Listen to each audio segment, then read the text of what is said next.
Hey friends, today I'm going to show you how to perform the infamous Day 1 Interloper Summit run.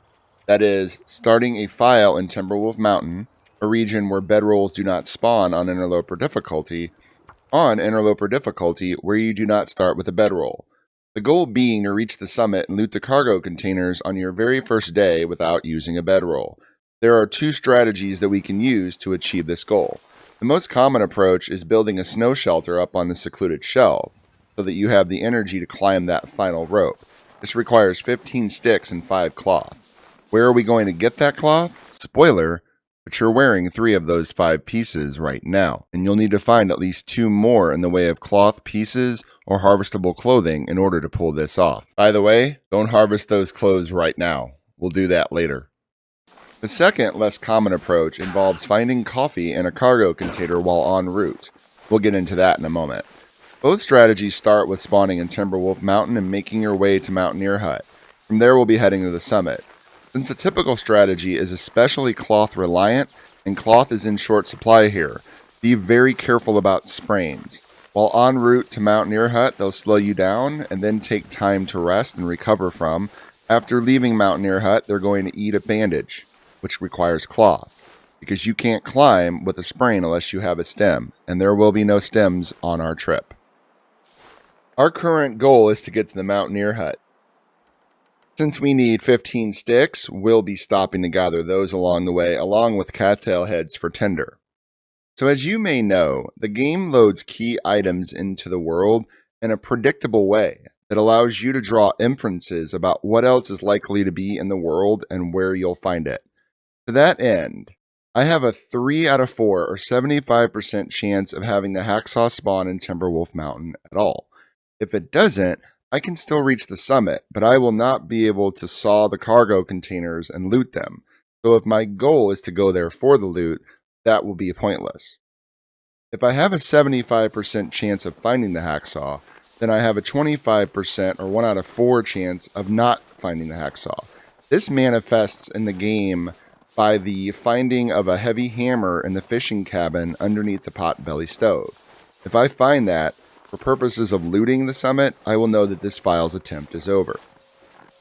Of the viable 3 out of 4 runs, one of those, or 25% of the time, I will find a hacksaw in the Mountaineer Hut. If I find the hacksaw in the Mountaineer Hut, then I will know that I can employ our second strategy, which is going to the cargo containers over at the wing and finding coffee. We'll be passing by there either way. It's also a possible moose spawn, so look out for that. The non-summit cargo containers have an RNG of their own, with respect to which items will spawn in a specific cargo container. That isn't to say that there's a different array of items every time. The items are pretty consistent. It's just a matter of which cargo container is going to be, say, the coffee tea cargo container, or the pelt, or clothing cargo container for that specific run. But the wing containers do tend to heavily favor coffee and tea. So that is how the RNG of all of this works. Considerations of whether you'll get a hacksaw and whether you can possibly attempt using coffee instead of shredding your clothes to make a snow shelter. Let's go ahead and run up to the fishing hut and see what kind of RNG we're going to have. Keeping in mind that if we find a heavy hammer underneath the potbelly stove, then we know that this file is effectively done. Happily, there's no heavy hammer here underneath the potbelly stove. So we know we're operating within that 75% chance and that there is going to be a hacksaw here in Timberwolf Mountain. Just a matter of determining if it's going to be in the Mountaineer Hut or if it's going to be on the summit.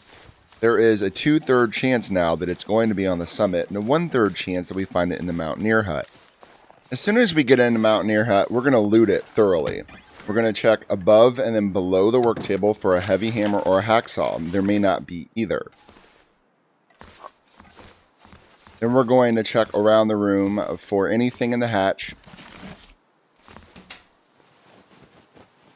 This will come Guaranteed matches, different logs, and then underneath the bed for a piece of clothing. In this case, we got the vest, which is worth 2 pieces of cloth. So we're well above the 5, and I guess we could harvest for some bandages if we wanted to. We're going to go ahead and keep all of that for warmth. Since we didn't find a heavy hammer or a hacksaw, we need to check under the bed, under the bed, under the bed, very good, for a mag lens.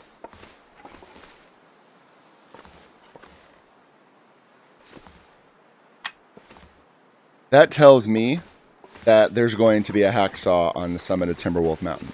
By the way, that is now the extent of my knowledge about the different spawn locations in this region. I don't really suggest people play like that all the time, but when you do these kinds of runs, it really does save you some time just knowing what you're looking for. Because going to the summit takes a little bit, so it's nice to know if it's a futile pursuit.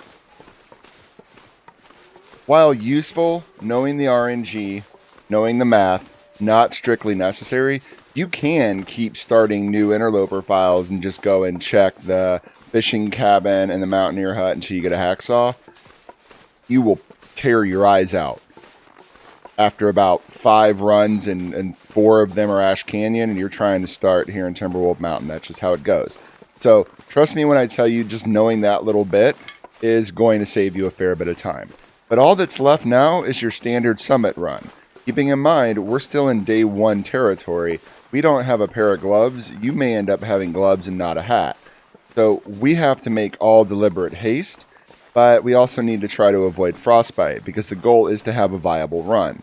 Now let me lay out my ground rules for this. I didn't intend this to be a how to get to the summit style run, but we're going to go ahead and do a little bit of that at a quickened pace so that I can show you the long way that I didn't show you in my summit guide. Also, I'm going to try to run this file into the ground. Because my favorite guides aren't the ones where they end up getting the best of luck and everything just kind of works out, or they're, elite and they did it because they're them.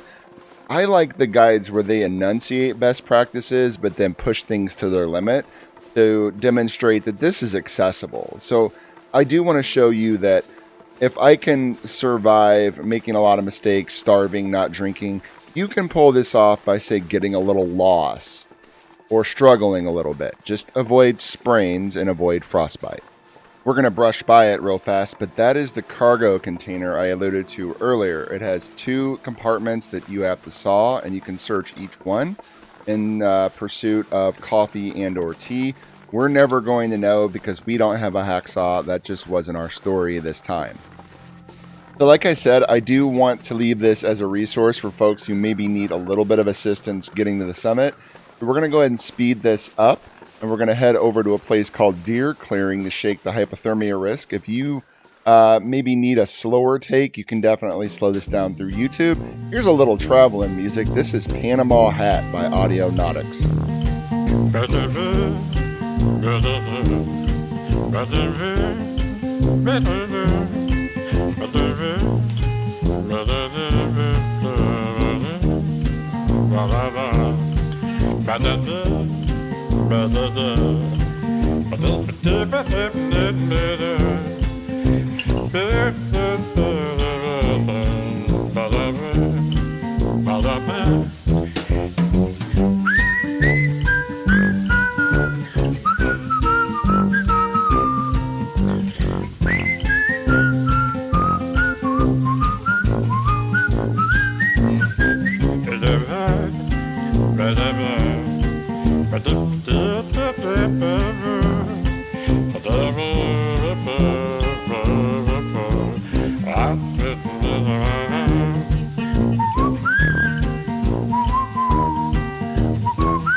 Alright, we're nice and warmed up. I'm just gathering a few extra torches. We're going to swing this right. And it looks like there's 2 paths. They merge a little bit up ahead. I always take the higher ground so I have the better vantage point. And folks who know me a little bit will know that I never take this path to the summit. I always take that tricky ramp up that you can see in my summit guide, and it's in my tips and tricks playlist. The reason I'm taking this one now is that ramp up almost guarantees a sprain, and cloth is a precious commodity. It's so precious that we would risk being mauled to death by a bear or a bleed wound that's going to require cloth? In a normal situation, I would say yes, because these kinds of runs tend to be all or nothing. You tend to be right on the button with cloth. You have 5, and you're either going to make it or break it. We actually have a fair bit more, and we can spare a few bandages. I just wanted this to be the typical hard case scenario where you just have enough to get by. Also, the careful and observant amongst you may notice that I have a pair of really nice work boots that I haven't put on. Same reason. I want to keep our body temp, our feels like bonus, and our bandages at a typical state, not with good RNG. So there's this crawl space, and you may have noticed it was just past an overturned tree on the left-hand side. The bear also loves that crawl space, so be very, very careful here. Listen for those bear crows. Listen for the bear noises. This is great weather, so you'll hear the bear crows, but also, as of episode 3, the bear makes a heck of a lot of noise. We're going to veer over here to the left and work our way up and then wrap around.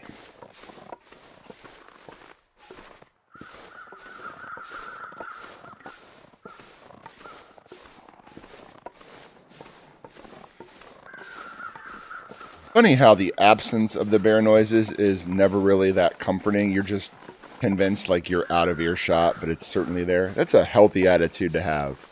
That's an interloper state of mind, so good on you if you feel the same way. We're going to wrap around here, and then we're going to work our way up to the shelf. Now, or this rope to the shelf. I got some comments in another guide saying, my rope isn't there. This is a guaranteed rope. So if for whatever reason you are on this side of the shelf and you didn't accidentally work your way around somewhere else, and you don't have a rope here and you're on Interloper, you may have a bug. On other modes, it's possible for other ropes to spawn elsewhere. I don't know about right here. But on Interloper, this is guaranteed. We've already made one rope climb. We've spent some time warming up. It is dusk, and we are tired. So we will not be making a summit run tonight. We are going to have to sleep.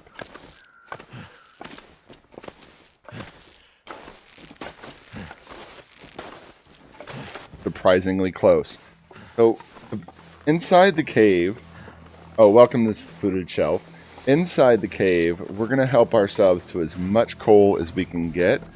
And we're going to make the snow shelter outside. So think about getting enough coal to maybe survive the night, but also a little extra, because, spoiler, it's going to be cold up on the summit, and you're probably going to want a nice warm fire right away. Just right away. Alright, so there should be a healthy amount of coal in here, and we're going to go ahead and get that. But the great thing about, do make sure to hurry into the warm part of this cave. The great thing about this cave, though, is it is warm, and we've already done all our climbing, so we don't need to worry about rest. But we can sprint if we want to. Of course, keeping in mind that any extra fatigue we accrue is just that much more sleep we're going to need. If you're sleeping to full, and spoiler, I'm not going to.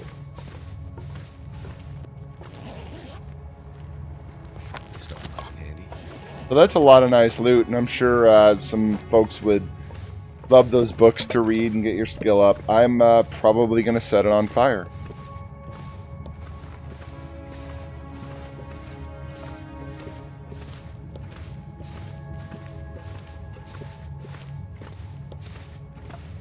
Alright, let's go ahead and get out of here. Keep in mind, when we get a little further in, this is the best possible point to go ahead and harvest those clothes, whatever we do need to harvest. But we're going to do that in here. Why not do that in here where it's nice and warm? fact, it's like 9 degrees Celsius. We can shred most of these clothes and still be warming up in here. Plus, yeah, that's true. We do have the torch, so don't be misled. It's with the torch.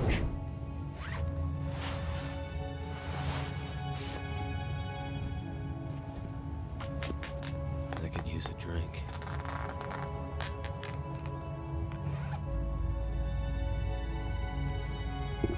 And I figure now, since we're shedding the clothes, I'll just go ahead and put those boots on, just for fun's sake.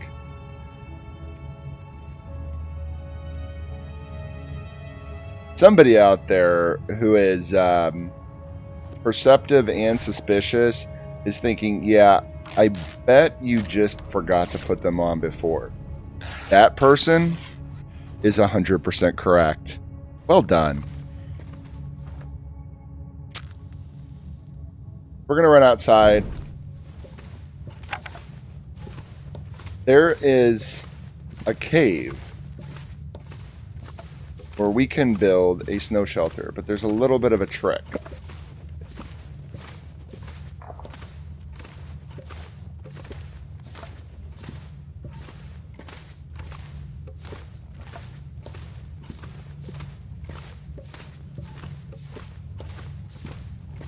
If I don't rest soon, I'm gonna faint.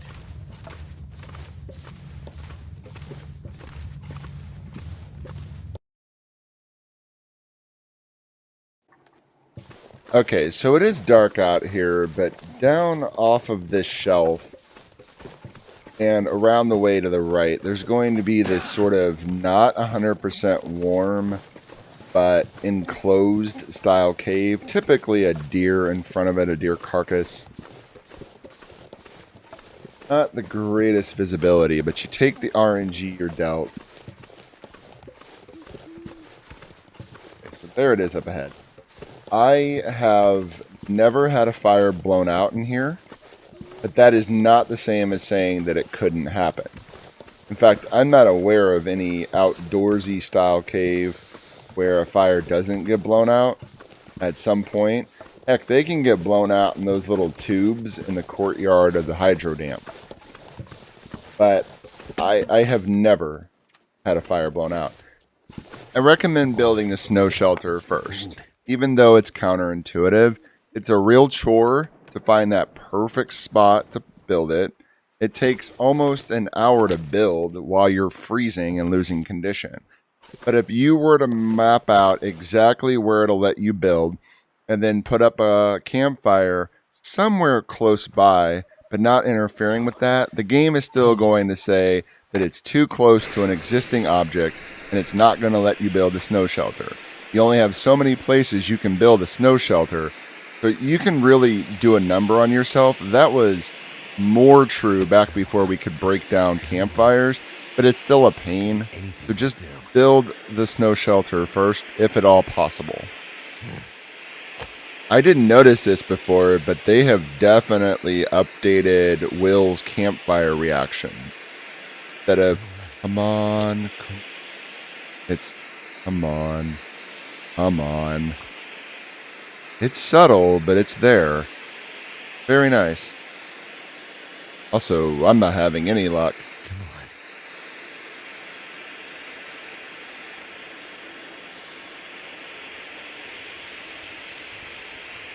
Ah, there we go. So I am going to boil a little bit of water. We need 0.67. I'm not going to boil that much. We're not going to have enough food. I'm just basically going to try to survive. I'm not going to try to thrive. Again, your mileage may vary with this fire. I have never had it blow out, but I'm not going to do 10-hour bursts. I'm probably going to do 4. I think 4 is good. I won't get the healing. There's not a whole lot of healing to be had in a snow shelter, but you still get more if you just keep sleeping, as opposed to sleeping in small bursts. But with that comes considerable risk, so I'm just going to sleep smaller amounts. Do another 4.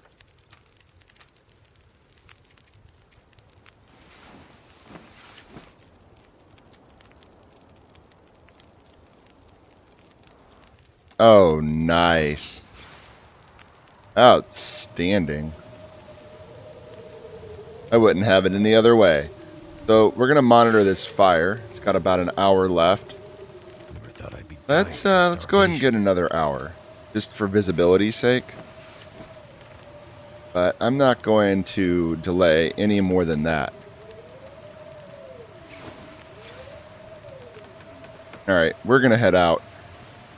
For sake of pedagogy, I'm going to show you in another file what this route should look like, and then we're going to run it here in the blizzard. So, leaving the cave, we basically want to swing a little bit of a left, and then use dead ahead, but about maybe at the 2 o'clock, we have that high rock wall, and we want to use that to push into in the blizzard. It's basically down the middle. If we were to head too far left, we would actually careen over the edge. There's no reason for us to go that far, and we can just hug this right side, moving forward.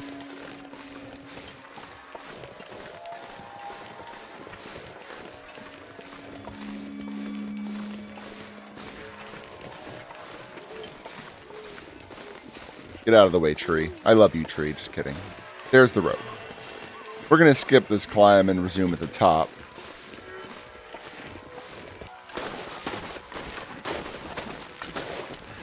Can't feel my hands. Moving ahead, you can see landing gear on the right-hand side. Just keep that to your right. And honestly, there's a path here, but it's not so easy to see in a blizzard. You would just head straight. You can see the tree bursts.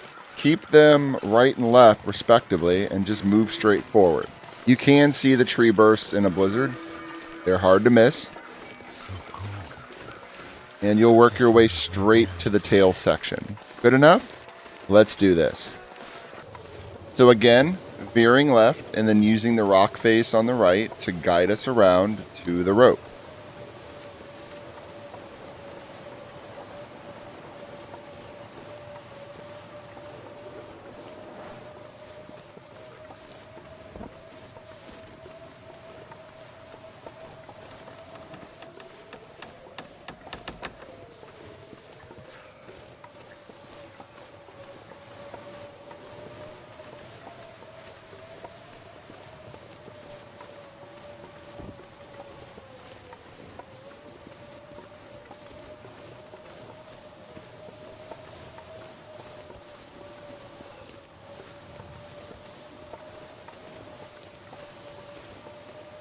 Nothing to it. This climb, on the other hand, I guess we're going to see what 8 hours of sleep gets you when you're exhausted and should have went for 12. We're going to go ahead and stop here at this second ledge.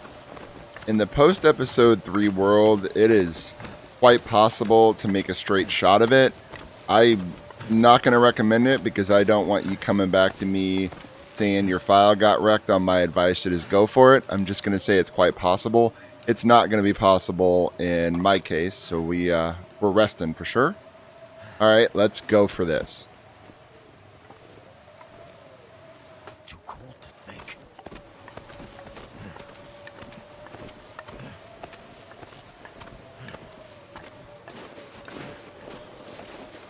Nice, not bad, not bad.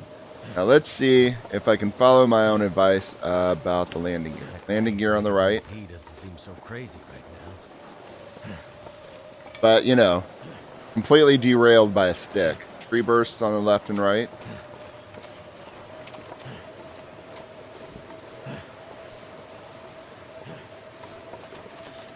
Yeah, I'm doing such a great job of just keeping straight.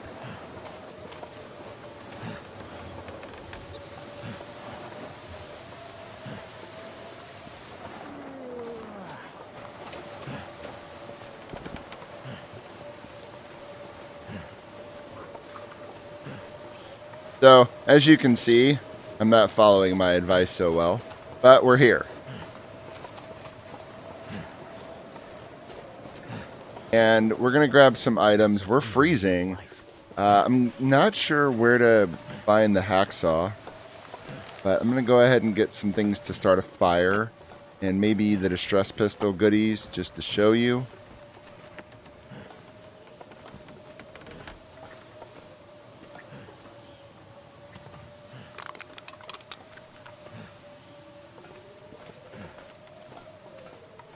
There's the hacksaw. Nice. As promised. So, folks, this has been a day one summiting. Got a hacksaw up here. All kinds of goodies. And this file, I know it's damaged, but it's viable. I would just have to start a fire, passively rest, then probably go down and catch some more sleep at that snow shelter is my best guess. But we'll go ahead and leave it there. Hope this has been useful. I'll see you around the bend. Cheers.